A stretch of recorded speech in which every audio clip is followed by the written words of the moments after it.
Morning, everyone. Welcome to the Denman Homestead. I've got the whole family here today. Yeah. If you can see behind us, that is the New Belmont. home. Nope. The Belmont 1857. It's one of the last, or the last, antebellum homes along the Mississippi Delta. There we go. Got it. Good job. Yeah, so it's really awesome looking. And this is our first stop. We're just staying the night here on the way to Tennessee. So while we're here, let's check it out. Yep. All right, come on, let's go check it out. Haunted. All right, so we were given permission to go in, and he said the whole house was open. By Dr. Worthington and his wife Elizabeth. They were from Kentucky, northeast Kentucky, a little bit northeast of Lexington. And there were four Worthington brothers: Samuel, Isaac, Elijah, and William. And they all moved here. His oldest brother Samuel came first in the 1820s. And when these houses were built, so Belmont's entrance was about a quarter of a mile long.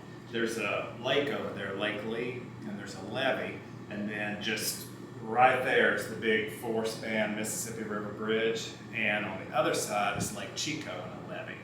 But when these houses were built, those were bends of the river.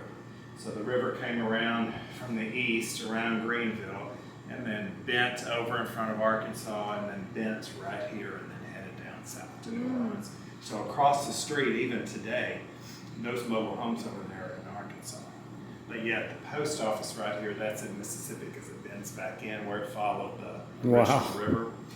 But his oldest brother came in the 20s, and he was here about 20 years clearing the land because all this was swamp, cypress trees, bears, alligators, and disease.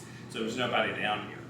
Even right before the Civil War, a northernmost part of this county on the river had some people, but other than that, there's nobody here. It was just swamps and cypress trees, that's it. Wow. So his brother was here about 20 years, clearing the land. Then his second brother moved a little bit further south.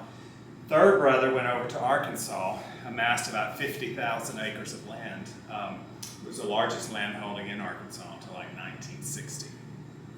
He was very controversial for the time. He was single when he came from Kentucky, and one of the enslaved women he took as his public common law wife. You know, from Thomas Jefferson down, there have been men that have had children with some of the servants, but not publicly took them as their wife. They had two children, Mason and Elizabeth. They were sent off to private boarding school, graduated from Oberlin University in Ohio, and when they came back 20-ish years later, he was in ill health, and they wanted to inherit his property that formerly enslaved people could not inherit. So they sued, and they lost lower court. U.S. Supreme Court ruled, sent away free, came back free, so they did inherit all of his property. So Mason then became James M. Worthington Jr., and he held congressional seats in Arkansas, and then Elizabeth ran the plantation through sharecropping, tenant cropping years. She died probably in the 1920s. Wow. The last brother, Dr. Worthington, came in the early 1850s. He bought 2,000 acres of land, all the furnishings for this home, and 81 enslaved people to build Belmont.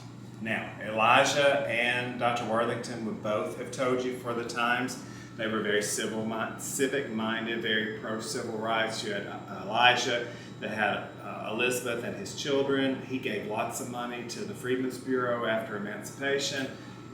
Dr. Worthington didn't want any of his servants to have anything to do with building the house, so he hired carpenters to build it. They all had the Worthington last name. They all could read and write, but yet they owned them. So that dichotomy of thinking there is kind of interesting to me. But he hired carpenters from Madison, Indiana to build this house. Took about 2 years to build, cost about $25,000 to build. So this is the dining room. So when the house was built, this kitchen back here would not have been a kitchen. Half of it would have been a butler's pantry that they would have brought food in to serve it to the family. And here, these doors, part of the height was to show well. The other height was for ventilation, to keep the heat up. So ventilation. These are like the tallest doors I've ever seen in my life. So this is the gentleman's parlor.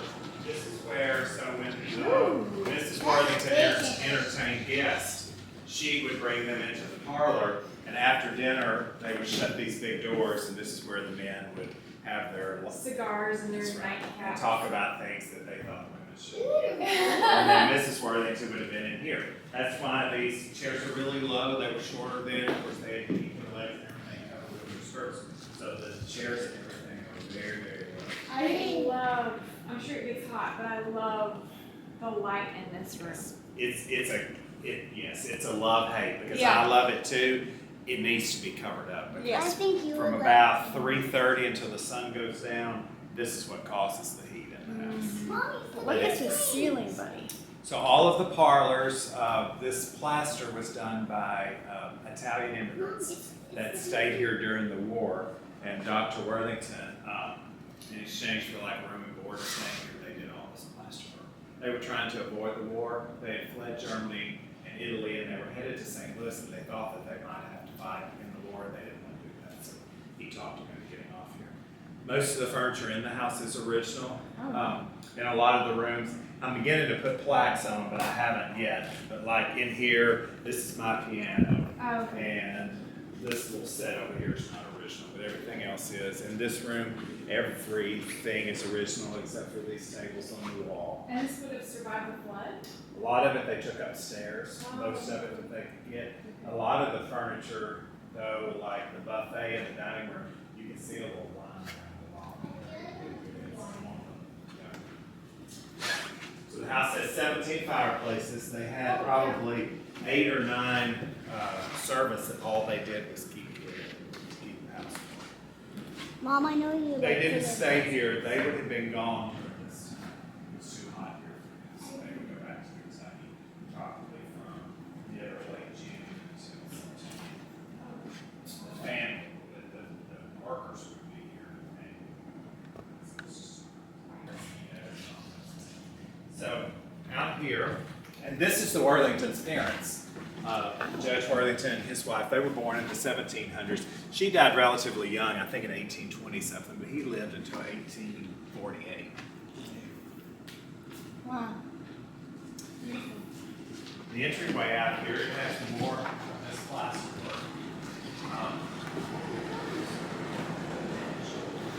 It's also the humidity here, it's very hard to, now the people that have been, like Connie that helps me clean stuff, she's been here a long time. And even the people that sold it to me say that these cracks have been here for 30 years. But, every time I look up, I swear it's a new one. Yeah. Every minute it's gonna fall, but because of the humidity. Right. And the bricks are made to transfer that moisture in and out. I was gonna seal it, but you can't trap that moisture. So there's stone. This is the music room in here. This piano is original to the Worthingtons. Some of this, like this couch and some of these chairs, they're original to the Weathers family from the 30s and 40s. That's Mr. Worthington's granddaughter, Edna. She died, I think, in the 1950s, late 1950s. She lived in Memphis. But it's interesting, we have her obituary that's behind that painting, and back in the day, probably from when the house was built on up until the 1950s, her obituary, even though she lived in Memphis, says Edna Worthington of Belmont, yada, yada, yada, yada, of Belmont. Wow. So it must have been pretty well known at the time. Yeah. They talk about it in the obituary, that the house was supposed to have like marble columns that were coming over from Italy that were lost in the war, Battle of Natchez. Oh, man. There was an Italian artist coming to paint like frescoes all in the entryway. He actually, I think it says, was killed in the war. Anyway, got hung up in the Civil War trying to get over here, and none of that ever happened. And the war kind of got here. The house was finished, but it was supposed to be U-shaped with 2 extensions, and it only has 1. But it's just interesting back then, to hear like the plantations, they were known by their names of where they were. Right. And, it doesn't dilute the slavery aspect and the things that happened. However, his oldest brother, Samuel, had 5 children. And Samuel's daughter, Amanda, penned a diary. It's called a Delta Diary. And it is, she basically kept it from 1857 or 8 through the Civil War. And not ever knowing it would be published, much less wind up in the Library of Congress, it's a day-to-day account of life at Belmont and her parents' plantation, Willoughby, which was just right over there. Here I'm the new board back. But this is Mrs. Worthington's room. I would love to have a bed just like that. The thing I'm scared of is that fan hitting that. Well, this bed, I've taken all the tops off these beds, or they had, I'll show you over there, had like all this elaborate fabric. Well, number one, it catches dust, and number two is there's some kids, not all kids, like to jump up and grab it and throw it. Yeah. So I'm gonna put, it just has like a board up there, I'm gonna put like tight material. Oh, yeah. It's tight, set it back up there. These rooms were all 30 by 30. So the weathers put in these closets. Oh. And then when the Coquettes came and redid it, now this one is the only one in the house that, well, it does have the original sink, but the rest of the stuff in there is not original. The other bathrooms are. Wow. Cleaning stuff. When the house was built, this was so back then, Mom and Dad wouldn't have the same rooms at all. Dad would have been in here, Mom would have been in there, and then this was like the pass-through rooms. Mmm. Why is it? What do you think about that? Mom and Dad's don't have the same bedroom. They have to have separate bedrooms.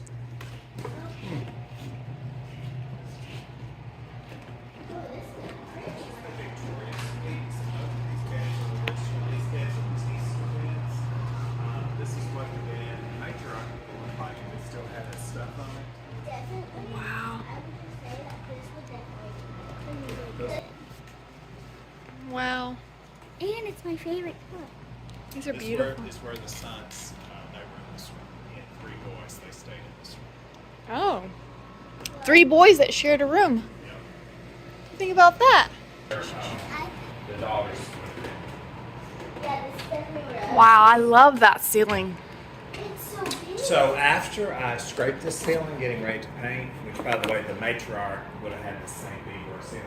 I don't know that I'm not going to leave it like that. Because it was painted and I scraped it. But I kind of like it. I actually like it just that way. Mom, Kind of has that country I'm not chic. living at that house now. You're living at this house? Oh. Wow. Super cool. I love it. I actually love the ceiling like it is. Well, thank you so much. I'll show you out on the back porch too. Okay. Wow, what a porch. So there's porch up and down up here.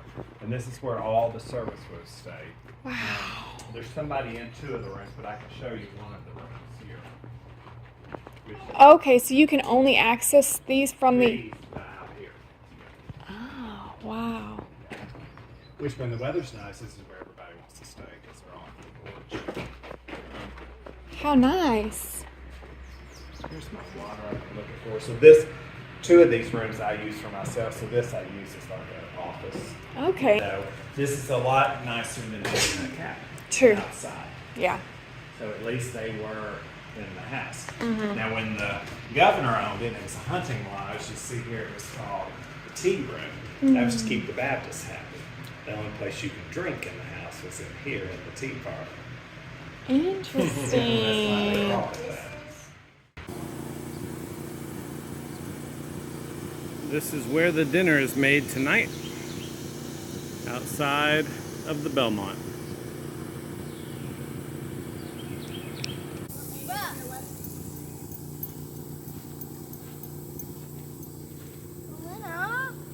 All right, what do we have on the menu, guys? Connor, what you got? A hot dog without a bun and a hot dog with a bun and Cheeto Puffs. Plain hot dog, bonus hot dog, Cheeto Puff. So Laura, what you got? I got shrimp with a dip in it that I love. Boiled shrimp. All right. Cocktail sauce and Fritos. What you got, Caden? You know, burger Burger, with cheese and cheese, bacon, and bacon. Fritos. Man. Living the high life out here in Mississippi. Mom over at the grill.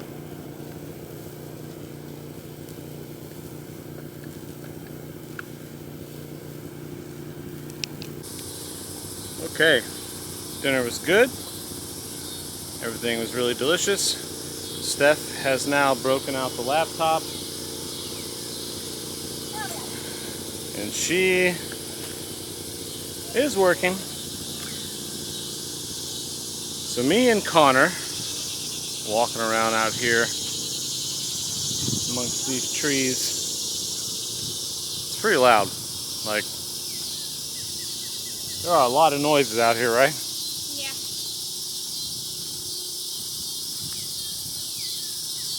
Okay. Well, come here, Connor. Day 1 of our Tennessee trip saw us wake up at 7 o'clock this morning, hit the road around 8:30-ish, and we made it to Mississippi around 4:30, and toured the house and just hung out, had some good food, and now we're just going to relax, just kind of chill and wait for the next day when we actually make it into Tennessee. It's a pretty short drive tomorrow, so that's good. Yeah. Connor, what did you think about the big house? Good. Cool? Yeah. Really old? Very old. I just thought it was haunted. Thought it was haunted? Yeah. Maybe. But one thing's for sure, without a doubt, old houses have big stories. And this one has just as big of a story as the last one that we saw. And, you know, it's pretty awesome. I have really enjoyed the old home tours, the ones that are still here, and people are actually like fighting to keep them restored, you know. It's really great. But that's going to be it for today, and we will catch you on the next one. Bye, everyone. Bye. Bye. Let it go. Hey. Mom, look at me. Get it right. Oh yeah, good girl. Here you go, come here. I bet I can.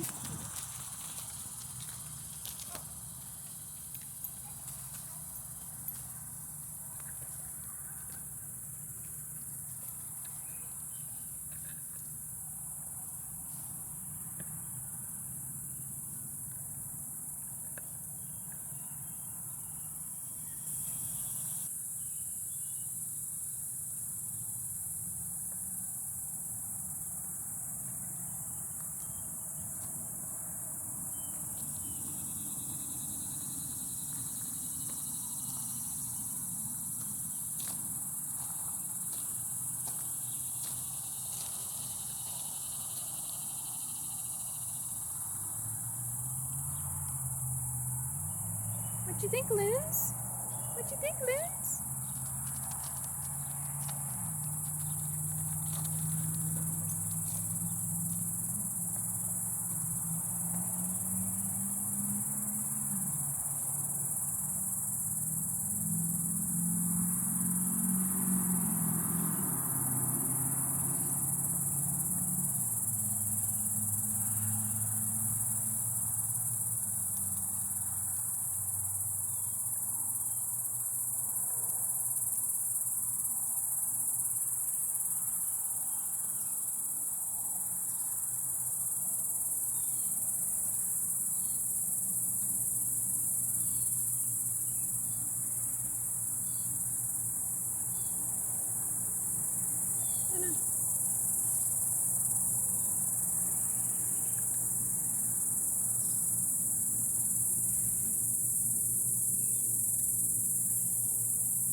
Luna.